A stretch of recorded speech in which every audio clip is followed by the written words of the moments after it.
జై శ్రీరామ్. అందరికీ నమస్కారం. వెల్కమ్ టు న్యూస్ అఖండ. నేను మీ కస్తూరి శ్రీధర్.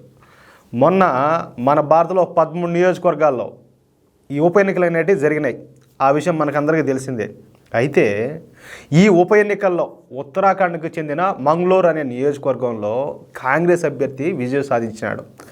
ఈ మంగళూరు నియోజకవర్గం నుండి కాంగ్రెస్ పార్టీకి చెందిన క్వాజీ మహమ్మద్ నిజాముద్దీన్ అనే వ్యక్తి కేవలం 460 ఓట్లతో విజయం సాధించినాడు.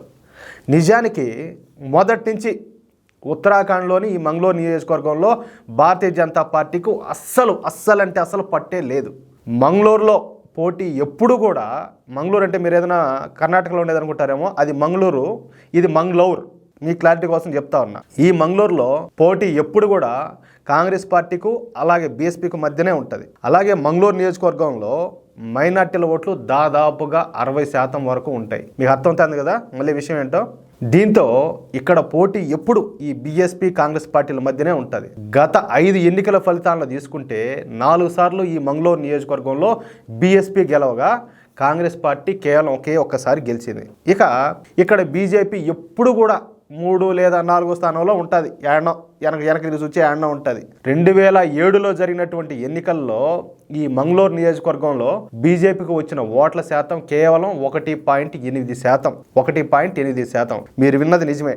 ఉత్తరాఖండ్లోని మంగళూరు నియోజకవర్గంలో 2007లో జరిగిన ఎన్నికల్లో బీజేపీ సాధించిన ఓటు షేరు కేవలం 1.8% మాత్రమే. అయితే మొన్న జరిగిన ఉప ఎన్నికల నాటికి భారతీయ జనతా పార్టీ వేగంగా పుంజుకుని ఏకంగా 37.4% ఓటు షేర్ను సాధించి 2వ స్థానంలో నిలబడింది. అదే ఆ విషయం.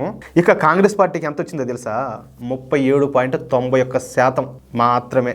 సో కాంగ్రెస్ పార్టీ కొద్దిపాటి ఓట్ల తేడాతో విజయం సాధించింది, అంతే. ఇక కాంగ్రెస్ పార్టీ గెలవడంతో తమకు ఇక తిరుగులేదని భావించినటువంటి కొందరు మైనార్టీలు రెచ్చిపోయినారు. ఈ కాంగ్రెస్ అభ్యర్థి అయినటువంటి క్వాజీ మహమ్మద్ నిజాముద్దీన్ విజయయాత్రలో పాల్గొన్న ఈ మైనార్టీలు ఇక బీభత్సం సృష్టించినారు. ఈ మంగళూరులో ఈ విజయయాత్రలో భాగంగా నోటికి వచ్చినట్టు వాగుతా వెళ్లి హిందువుల మీద దాడులు చేయడం ప్రారంభించారు.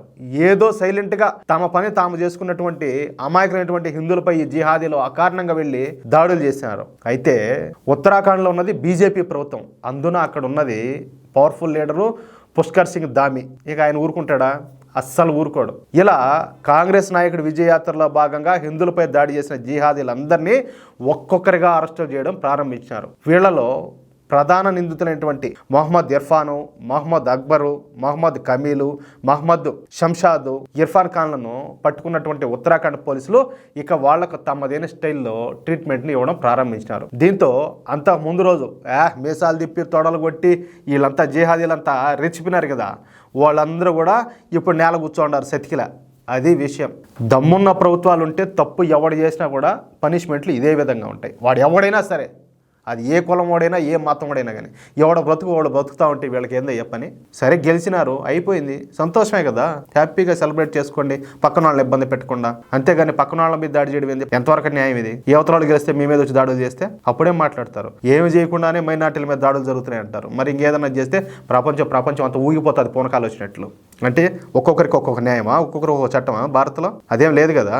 ఈ వీడియోపై మీ యొక్క అమూల్యమైన అభిప్రాయాలను ఖచ్చితంగా కామెంట్ రూపంలో తెలియజేయాలని చెప్పి ప్రతి ఒక్కరిని కోరుకుంటూ, అలాగే ఈ వీడియో నచ్చితే దయచేసి లైక్ చేయడంతో పాటు వీలైనంత మందికి షేర్ చేసే ప్రయత్నం చేయండి.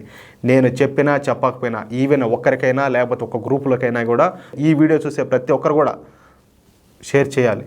అది మన బాధ్యతగా తీసుకుందాం. అలాగే ఇంతవరకు ఎవరైనా మన ఛానల్ సబ్స్క్రైబ్ చేసుకోకపోతే దయచేసి ప్రతి ఒక్కరు కూడా ప్లీజ్, మీకు పుణ్యం ఉంటుంది, ప్రతి ఒక్కరు కూడా మన ఛానల్ సబ్స్క్రైబ్ చేసుకొని మమ్మల్ని ఆదరించి ప్రోత్సహించండి. జై శ్రీరామ్.